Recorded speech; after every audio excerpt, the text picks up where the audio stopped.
Good morning and welcome to Daily Journal Newsbreak, sponsored by Renaissance Bank for Thursday, May 24th. I'm your host, Chris Kiefer, and we're going to take a look at the top news and sports stories from Northeast Mississippi. But first, let's start with your weather forecast. Today we're looking at partly cloudy skies with a high of 94 and a low of 68. Looking ahead at your 3-day outlook Friday, rain, that's a 90% chance of rain with a high of 91 and a low of 69. Saturday, partly cloudy with a high of 92 and a low of 69. It's a 50% chance of rain. And on Sunday, rain with a high of 87 and a low of 68. Let's take a look now at today's top headlines. If I can pull them up. The Hunger Coalition announced a new partnership and awarded a significant donation at a press conference on Wednesday morning. Coalition Director Jason Martin announced a partnership with state-supported nonprofit Families First from Mississippi. He also presented a check of $25,000 to Mid-South Food Bank to support its summer backpack program. This summer, the coalition will provide food for eligible children in grades kindergarten to rising 7th graders in Tupelo, Baldwin, and Lee County schools. It is designed to help those students who have limited access to food when they are away from home during the summer. The coalition announced its 3 major partners at the meeting. Those include Families First from Mississippi, United Way of Northeast Mississippi, and the Create Foundation. According to a press release from the coalition, more than 19% of Lee County residents are food insecure. Volunteers can help put together food packages for the summer backpack program next Thursday.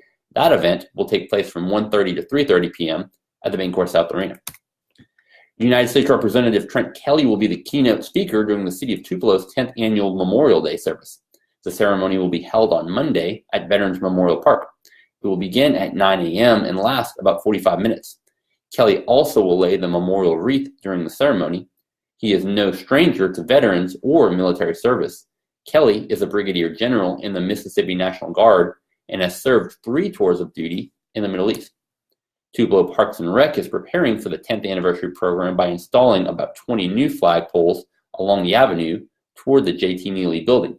They also are installing a new 65-foot tall flagpole with a bigger flag in the sunken garden. In the event of rain, the ceremony will be moved to the multi-purpose room at the Tupelo Aquatic Center.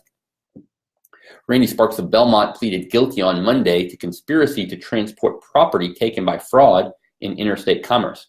Sparks made his plea in the U.S. District Court in Seattle. Sparks is the owner of Silver Dollar Sales in Golden. Earlier this month, he was charged with conspiring with others to resell food products that were supposed to become animal feed or be used for agricultural purposes. U.S. Attorney Annette L. Hayes said Sparks admitted he purchased food and drink products from a middleman who had agreed to destroy the goods. Sparks then resold the products from Silver Dollar Sales or sold them to discount grocery chains. The investigation did not uncover any illnesses resulting from the sales. The district court will determine any restitution owed to victims up to an amount of $103,709. Sentencing is scheduled for September 7th. According to records filed in the case, the scheme involved as many as 180 truckloads of food and beverage products from 10 different food producers.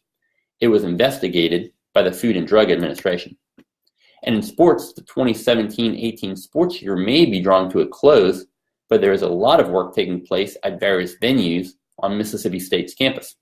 In addition to the $6.3 million locker room project at Davis-Wade Stadium that was announced earlier this month, there are several other sports facilities receiving an upgrade over the summer. Construction continues on the $55 million remodel of Dudy Noble Field. As part of that project, the construction of the left field lofts is currently underway. The left field lofts are a 3-story, 30,000 square foot structure that will be located behind the left field lounge. There will be a total of 12 luxury 2-bedroom suites that each have a kitchen, living space, and 2 bathrooms totaling 1,100 square foot each. In addition, the soccer and volleyball venues are receiving Daktronics LED video boards in time for the start of fall season. Both boards will have the capability of showing live video, instant replays, statistics, advertisements, graphics, and animations. And that does it for Newsbreak on this Thursday. Don't forget that this show is just one of the many online offerings courtesy of the Daily Journal that gets you news off the page and on the go. Listen to the Prep Rally podcast for the latest in Northeast Mississippi high school sports with hosts Brad Locke and Dalton Middleton. On Wednesday's episode, they recap the baseball state finals and look ahead to next season. Listen in Apple Podcasts, Google Play, or at preprally.thejournal.com. Any story discussed on Newsbreak can be found in your daily journal or online at thejournal.com, where you can also find a new episode of Newsbreak each weekday morning. Special thanks to Renaissance Bank for sponsoring Newsbreak each day. Thanks for joining us. I'm Chris Kiefer. Have a great Thursday.